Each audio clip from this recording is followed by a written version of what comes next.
What's up, everybody? Welcome to A Heart for Homeschool. I'm Kendra Price, and today I have my friend with me, Courtney B. Dunlap, another fellow Black homeschooling mom. And today we're going to be discussing why Black homeschool moms need each other and we need safe spaces to be able to interact and to just delve into issues that are specific to Black culture and Black homeschool culture. So, before I get started with our conversation, I want to formally introduce Courtney. Courtney is the first time author of a newly released children's book entitled The Rumble Hunters. This unforgettable bedtime adventure sets off when 5-year-old James, a curious, intelligent, and clever young boy, is awakened by a mysterious rumble. He bravely embarks upon a larger than life journey to hunt the sound. Filled with unexpected twists along the way, this exhilarating story will be one your children will beg you to read again and again. Courtney and her husband Curtis are raising 4 beautiful children just outside of Philadelphia, Pennsylvania.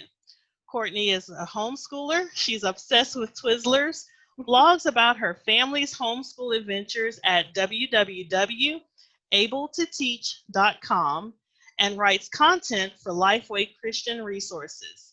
She hopes that with this book, children of all ages will go beyond their fears to see the world through new eyes. So I have already ordered my book. I would encourage you to order it. It sounds like a wonderful book, and we'll have to do another video with Courtney about the Rumble Hunters. Yes, I would love that. That'd be great. Yeah. So the topic of Black homeschool moms and why we need each other, Black homeschool families, is, in my opinion, timely because right now a lot of Black homeschool or Black families have made the choice to temporarily homeschool due to the COVID-19 crisis. But I believe that once this crisis has passed, that a lot of these families will continue to decide to permanently homeschool. And having a Black homeschool community that they can be a part of um, will really help encourage them and us to stay in the game, to continue to homeschool. Yeah, absolutely. So I'm going to just start off by saying, why do you think Black homeschool moms and families need to connect with each other? I know for me, we just finished our 7th year homeschooling, my husband and I say we because there is overlap. I mean, I do the brunt and the heavy lifting with the teaching and instruction, but definitely there are times in which my husband, I may call him in to help with a lesson or to just, help me with managing the kids and things like that. So he definitely, it's a we effort, I will say that. I know that when we started out homeschooling, I didn't have the faintest idea of how to do it. And, the fact that there are so many different ways in which you can homeschool. And, there's communities, there's co-ops, there's cohorts, there's field trip groups, there's online group. Like you can just take your pick, honestly. I feel like we are homeschooling in a time in which it's just ideal because people are so creative with how you can do it. So when we were starting out, we took a workshop that said how to homeschool. And that really just laid out for us being aware of, state regulations and even gave us some of the stats about testing scores and, statistics with college entry. Once we did that, I was kind of like, where do I go from here? And once we started really getting into it, I realized that having a community of like-minded homeschoolers who were also African-American was beneficial because there'd be times where I would need to run ideas across them, like, does this sound right? Or what have you tried with your child? Or, there might be times where I just needed to vent and, they would get it. So yes, I definitely think that it is important to have a community of Black homeschoolers when you're starting out because it can feel a little scary, you can feel a little isolated, and you just need that encouragement to know that you're not in this alone. Yeah, I agree. I think in fact, I know I have friends who started with me homeschooling, and they were in different areas, but I believe, and they have even told me that one reason why they didn't continue is because they didn't feel supported, meaning that they felt isolated, and a lot of times they expressed a fear or felt like they didn't belong in the majority homeschool groups. And that played a role in them placing their children back into the public school arena. And I also think it's important because, like, we're in the time of right now a lot of national unrest where George Floyd, for example, his murder, that really sparked a lot of feelings and things that I had to discuss with my kids. These conversations are uncomfortable anyway, but I felt like being able to discuss it with people that understand our culture and background and look like me, I'm not having to like start from trying to defend why I feel this way. At times, I have a lot of Caucasian, Christian, conservative homeschool friends that I have, accumulated over the years and whatnot, and I love them.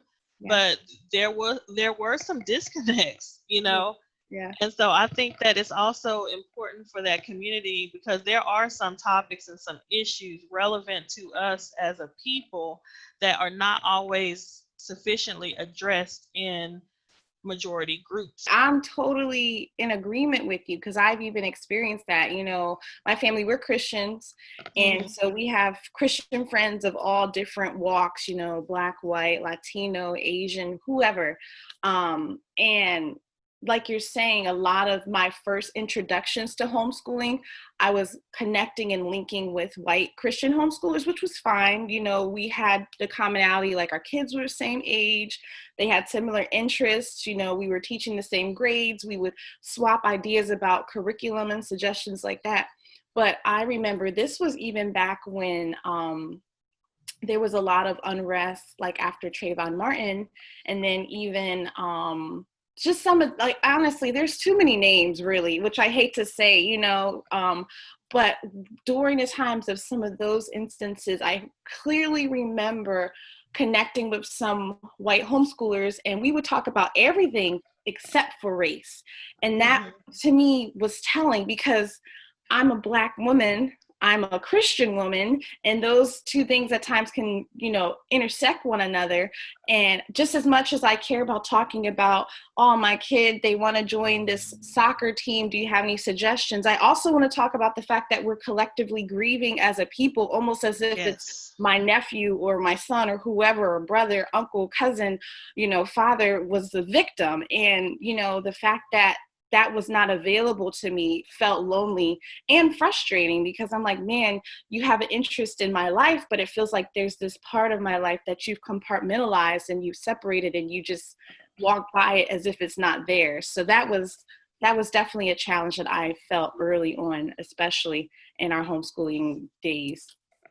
Yeah, and the first co-op that I joined was a Christian co-op, and these were godly women who really were trying to live out their principles. I'm still in contact with some of them today. I love them.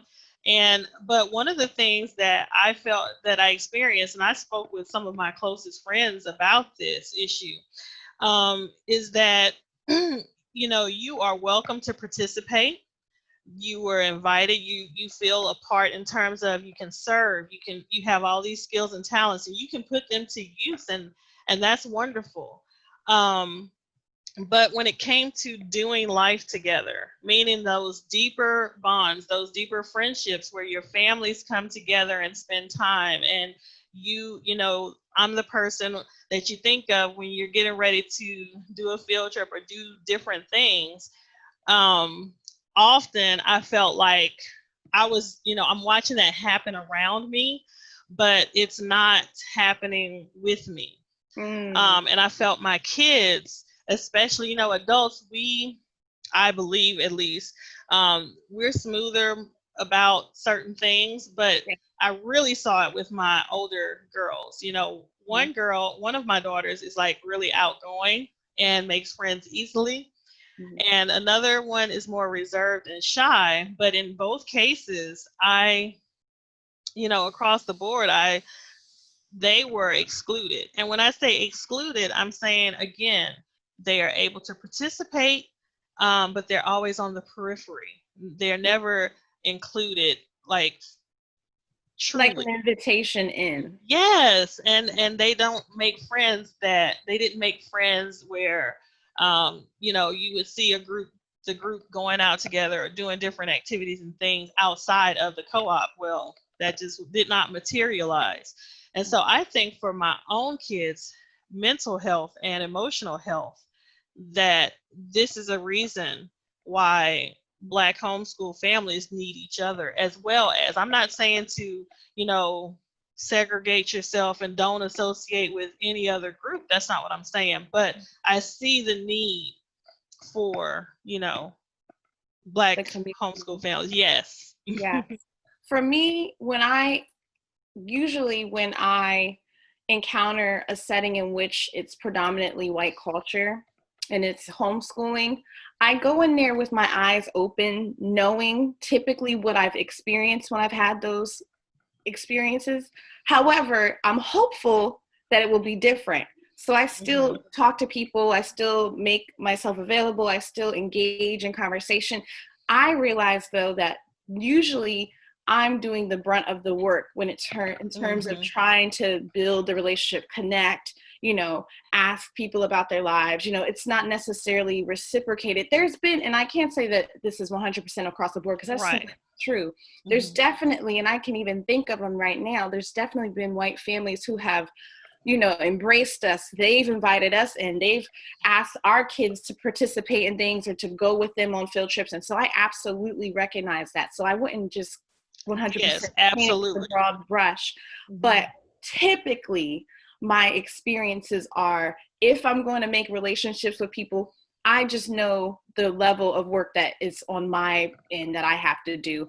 And sometimes I feel like doing that and I don't mind. Other times I'm just like, what, I can't be bothered. It's too much work to try to break the code to figure out what do I need to do, to get on the end here.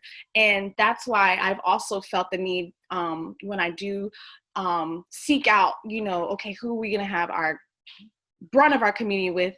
I'm like, I know I don't have to do that work with Black circles typically. And again, that's just abroad, because sometimes I do have to do that as well. So I'm not going to just say always and never, but typically I know that it's just a family type experience. Like it's really hard to express There's it. a mutual need there. It's not I need, so I'm pushing and trying to progress things. It's both of you have a mutual need. Interest. Yes, Yeah, yes. exactly. Yes, and this topic has actually been on Instagram. We know a lady who posted this, something similar to this topic on Instagram, and out of the woodworks came Caucasian homeschool moms saying, this is racist, you're racist. This idea of Black homeschool families having their own groups is racist. And I was actually rather shocked, because I know for a fact that there are Muslim groups, homeschool groups, there are Hispanic homeschool groups, things that people have in common, they typically form. There's Christian homeschool groups, right? So I want you to answer, like, is this idea racist? Especially as a Christian, we're Christians and we want to have the mind of Christ, right? Yeah. I absolutely would say that it's not racist. If you pull back the Rolodex and pull out, the receipts, historically, Black people have been excluded intentionally and purposefully by majority culture. That's just, you don't even have to dig too far. You could Google that. You're right. That doesn't take reading, or that doesn't take an African American studies degree to know that. So the reality is that when you think about that history, and this even extends the conversation to HBCUs and things like that, those were created because of the exclusion, and so you go down like the NAACP, things like that, where we are focusing in because it's been off limits for us. So we need something of our own. So now with this more I guess, modernized way in which homeschooling is done. Like homeschooling is kind of sexy now, like that's Okay, it's popular. right. When I was starting out, and again, I haven't even done this for that long, but I still remember, 7 years ago when I was starting out, I would get side eyes or people would be like, so when you put your kids into real school, it just was like this foreign concept. I'm like, well, they've been in real school. I'm Okay, pretty sure I really teach. They really learn. they can read now because of me. Thank you. Hmm. Yeah. But when you think about that concept, like you can't deem it as racist. Now, for me as a believer, when you put on that hat, and not that I'm saying I take off and put on my Christianity, because you don't do that. Right. But I'm always viewing things from a biblical lens, right? The Yes. reality of that, even in Christianity, there's an exclusivity, for those who believe in Christ, salvation's available to you. But the call is for everyone. Everyone is invited in, but the call is exclusive. So, and I'm not likening Black homeschooling to Christianity. I'm not saying, I'm just using an example. But the reality is, as a believer, if I lead with, oh, well, only Black homeschoolers can be a part of my group, then there is a lacking of love there. There is a lacking of, but I know that for me, with the type, if I were to form a Black homeschoolers group, the reality is that it would be presented in such a way that, the voices that are prominent would be Black people. The culture that we're establishing would be Black culture. The way in which history is told would not be a revisionist history. And again, these are my opinions. There's plenty of Black people who may completely think like, no, this is only for Black people. And I'm not going to argue with you on that one, but I'm just thinking through the lens of Christ. Like if I want to, on some levels, make things accessible, I just do it with the mindset of, I'm creating this for Black people, but if others want to participate, you're welcome to. But That's the fact there are other parents that have Black children, right? right. And Exactly. biracial children. Yeah. So I see it from both aspects, both the practical aspect as well as the Christian aspect as well. Yes. Yeah. Yeah. So, I mean, again, to answer your question, it's not racist to say this homeschool group is for Black homeschoolers. That's just the reality that we're meeting a need, because the needs of Black homeschoolers sometimes are overlooked, or they're kind of put off to the fringes, or they're not highlighted and they're just not paid attention to. We need a vehicle in which we can make sure that our Black voices are heard, are elevated, our concerns, the issues within our community, and just even the commonality and friendship and bond that we share as a people. Absolutely. I think that there's nothing wrong with creating our own spaces for homeschoolers. I totally agree. So thank you so much, Courtney, because this is a potentially controversial topic, and I didn't want to do it by myself because, again, we need each other. But I wanted to give voice to something that, after 6 years, almost 7, of homeschooling, that I have seen and experienced myself. And I want new Black homeschooling families coming in to go in there with eyes wide open and aware that it's important to not only make connections, but to make connections with those that look like you, because it's going to benefit your children. And that's not to say that you don't have that, if because you belong to a Black homeschool group, again, that you can't belong to another homeschool group as well. But it is to say that there is still a need, just like HBCUs and whatnot. There is still a need. I mean, it's definitely true. I was just gonna agree and validate what you're saying, because that's our family story. We have participated in both. Even this past school year, we were a part of a white culture majority homeschool group. There were other families from different nationalities, but the culture of the group was definitely white culture. But I also have at times participated in exclusively Black, focusing in on our Black issues with groups with just Black homeschoolers.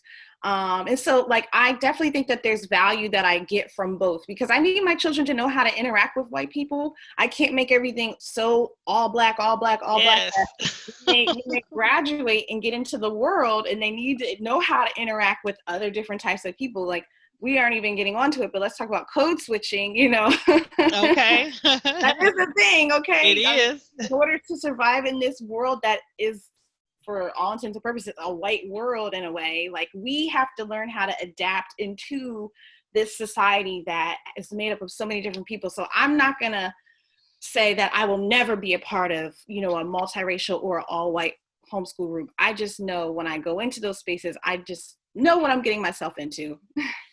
Right. And here's the other thing.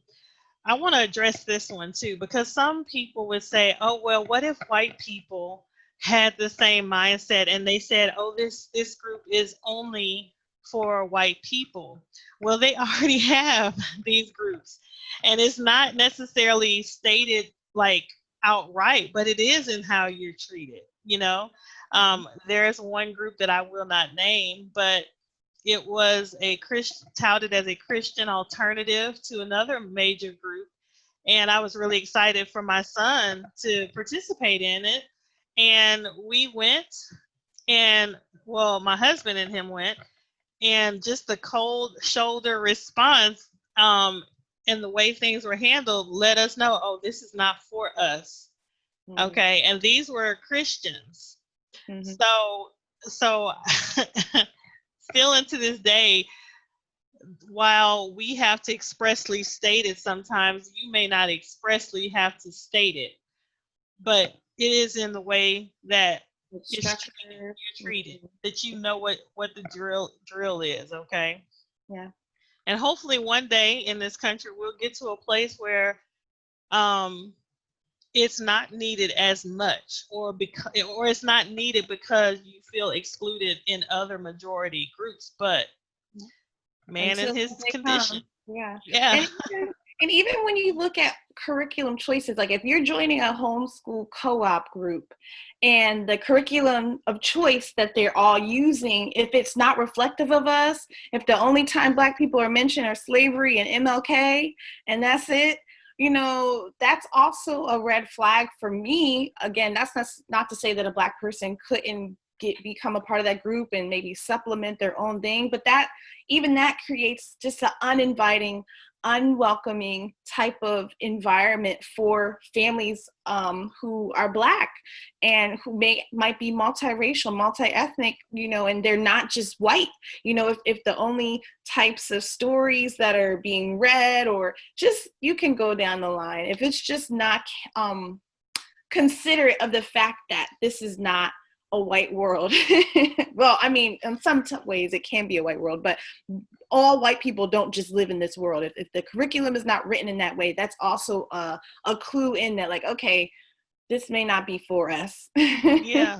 Well, and it also, in terms of like history, that is a big deal. And I have discovered how much of a big deal it is with my own kids. So, just saying that the curriculum is Christian, and it can even say that like slavery is sin, but to just gloss over some of the details and to not talk about the issues or surrounding slavery, how Native Americans were treated, how immigrants have been treated that are non-white. I mean, all of this stuff. This is important. I feel like we need to do better, because this comes and plays a role in identity and self-esteem. And so our kids get the message that, if you aren't this way, if you aren't this cookie cutter way, then somehow you're less. You see what I'm saying? Yeah. When you are pushed to the periphery. Yeah, absolutely agree with you. Okay. Well, thank you so much, Courtney, for joining me and for discussing this topic.